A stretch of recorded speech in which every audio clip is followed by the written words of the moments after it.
बेटियान movie review. दोस्तों, मुठभेड़ हत्याओं पर टीजे ज्ञानवेल की राय। खुरबानू मेहता और रजनीकांत के सुपरस्टारडम के बोझ से दबी हुई है बेटियान मूवी। रजनीकांत और अमिताभ बच्चन अभिनीत बेटियान के लिए वास्तव में जो काम करता है वह फिल्म का केंद्रीय विचार और भारत की शिक्षा प्रणाली पर टिप्पणी है। बेटियान कुछ दिलचस्प जगहों पर जाती है और कुछ पंख फैलाते हैं। तमिल सिनेमा पुलिस बेहद खुश है।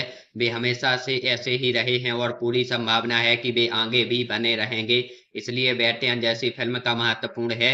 जब मुठभेड़ में हत्याओं का मुद्दा आता है तो तमिल सिनेमा और यहाँ तक कि भारतीय सिनेमा को भी पुलिस अधिकारियों की बहादुरी का महिमा मंडन करने में एक कदम पीछे हटने की जरूरत है। हम लंबे समय से उन पुलिस कर्मियों के हाथों में बंदूकें दे चुके हैं जिन्हें हमारी न्यायिक प्रणाली में एक दिन या उससे अधिक का समय दिए बिना उड़ान भरते हुए, असीमित स्वैग दिखाते हुए और अभियुक्तों को मारते हुए दिखाया गया है। हालांकि बेटियान के साथ समस्या यह है कि अथियान रजनीकांत नायक एक ट्रिगर खुद पुलिस वाले का सामना महिमा मंडन बहुत लंबे समय तक होता है ताकि बदलाव वास्तव में प्रभाव छोड़ सके। जज सत्यदेव अमिताभ बच्चन बेटियान के नैतिक मार्गदर्शन उन आवाजों को खारिज करने कार्यवाही शुरू करते हैं जो मुठभेड़ विशेषज्ञों को नायक के रूप में संदर्भित करती है। और समानता रूप से हम देखते हैं कि कैसे अधीक्षक अभियान इतना धैर्यवान नहीं है कि कानून को अपना काम करने दें। न्यायेतर गतिविधियों के बारे में उनका तर्क सामान्य तर्क है जो हमने सैकड़ों फिल्मों और हजारों वास्तविक जीवन के मामलों में सुना है। न्याय न्याय में देरी न्याय न मिलने के समान है। लेकिन फिर फिल्म उस बारे में भी है जो अमिताभ बच्चन कहते हैं, जल्दबाजी में किया गया न्याय दफन हो जाता है। इन दो चरम सीमाओं के बीच एक ऐसी फिल्म है जो बेहद उलझन भरी है। यह फिल्म सरकार के प्रेरक जीवन और भीषण मौत पर केंद्रित है। स्कूल शिक्षक शरण्या दशहरा विजयन, इससे घटनाओं की एक सीरीज शुरू हो जाती है जिसमें इतने सारे स्पर्श रेखाएं शामिल होती हैं कि यह ज्ञानवेल एंड कंपनी के लिए बहुत भारी हो जाती है। शरण्या पर जघन्य हमले की विशेषता वाले दृश्य के लिए बिंदुओं को डार्क करना पड़ता है। यह अनावश्यक रूप से ग्राफिक हो जाता है और ज्ञानवेल इस दृश्य को कई मौके पर हमारी इंद्रियों पर लगाकर थोपकर चीजों को बेहतर नहीं बनाता है। बेटियान के साथ एक और बड़ी समस्या यह है कि वह पूरी फिल्म में लाल हेरिंग का उपयोग कैसे करता है। नहीं, आप एक चीज नहीं कह सकते हैं और ना ही दिखा सकते हैं और फिर पात्रों और उनके कार्यों का मूल्यांकन करने की जिम्मेदारी दर्शकों पर नहीं डाल सकते हैं। बेटियान में संदिग्धता की कमी एक बड़ी समस्या है क्योंकि यह एक ऐसी चीज है जिसकी निष्ठा और रूप के बारे में स्पष्ट होना जरूरी है। बेटियान पर सुपरस्टार रजनीकांत की मौजूदगी का भी बोझ है। टीजे ज्ञानवेल रजनी फिल्म देने और मुठभेड़ हत्याओं पर टिप्पणी करने के बीच फंसे हुए हैं। यह और भी कठिन हो जाता है क्योंकि संघर्ष कभी भी आंतरिक नहीं होता है और हम वास्तव में भूमिका की साजिश को समझ नहीं पाते हैं। क्या वह सचमुच अपने कार्यों के परिणामों को समझता है? वह कहता है कि वह समझौता, लेकिन एक पल के लिए भी हम उनके दिमाग में नहीं आते।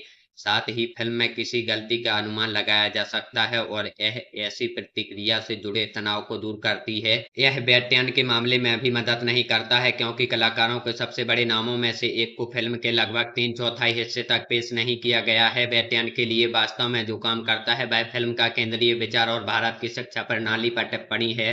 बेटियान कुछ दिलचस्प जगहों पर जाते हैं और कुछ पंख फैलाते हैं। इरादा सही है और क्रियान्वयन भी दोषपूर्ण नहीं है। शायद इसलिए सुपरस्टार को इसके केंद्र में लाने के लिए किए जाने वाले चक्कर कारोबारी को कमजोर कर देते हैं। ज्ञानवेल पर एक प्रासंगिक बात कहने और उसे शैलीबद्ध करने के लिए सबसे प्रभावशाली आवाजों में से एक का उपयोग करने की दोधारी तलवार है। आवाज यह कह रही है कि हालांकि वह हमेशा इसे संतुलित रखने का अच्छा काम नहीं करता है, यह प्रयास करने की इच्छा के कारण नहीं है। कई जगहों पर वह सब कुछ करने की इच्छा पर लगाम लगाते हैं और यह सुनिश्चित करते हैं कि पूरा पैकेज फिल्म को परोसे ना कि सुपरस्टार को यह चमकता है। खासकर जिस तरह से फिल्म में अनिरुद्ध के प्रभावी बैकग्राउंड स्कोर का उपयोग किया गया है, यहाँ तक कि स्टंट सीक्वेंस भी काफी हद तक बेटियान के दृश्यों की तरह ही धीमे थे।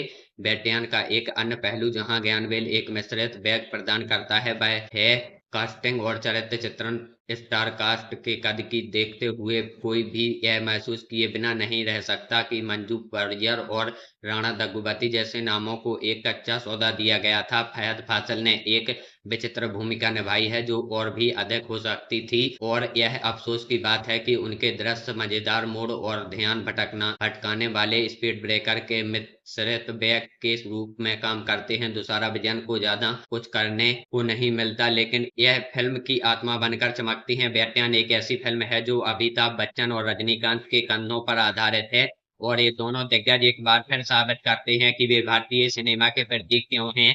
हर बार जब अमिताभ ऑन स्क्रीन होते हैं तो आप विशाल उपस्थिति का अर्थ समझते हैं, और रजनीकांत ऊंचाई वाले दृश्यों में भारी भार उठाते हैं, भले ही कागज पर पर्याप्त ना हो। हालांकि उन दोनों के दृश्यों में वास्तव में वे विस्फोटक क्षण नहीं हैं। अधिकांश संवाद पर्याप्त तीखे नहीं हैं, विशेष रूप से यह देखते हुए कि कहानी कैसे सामने आती है। लंबे मोनोलोग खासकर रजनीकांत के बिल्कुल भी शक्तिशाली नहीं हैं। जय भीम में ज्ञानवेल की ताकत बेटियान के अनुवादित होने में विफल रहती है, और लंबे समय तक चलने वाले अदालती एकालाप सबसे अच्छे रूप में बुनियादी हैं। अंत में बेटियान रोल के क्रेडिट के रूप में वास्तव में आपके मन में यह विचार आया कि फिल्म को छोटे स्टार के साथ बेहतर ढंग से प्रस्तुत किया जा सकता है। एक सितारा जो फिल्म का दबाव नहीं डालेगा और उसे सांस लेने देगा, क्योंकि रजनीकांत को एक दूसरे में सीमित करना आसान नहीं है, क्योंकि दुनिया अभी भी रजनीकांत को एक नए अवतार में देखने की चाहत और उन्हें पुराने समय की तरह स्टाइल और करिश्मा दिखाने हुए देखने की चाहत के बीच द्वंद्व से जूझ रही है। हम वास्तव में क्या चाहते हैं? खैर, जवाब की तलाश जारी है। उम्मीद है हमारी वीडियो आपको पसंद आई होगी। अगर वीडियो पसंद आई हो तो वीडियो को लाइक करके हमारे चैनल को जरूर सब्सक्राइब करें। मिलते हैं इसके अगले वीडियो में।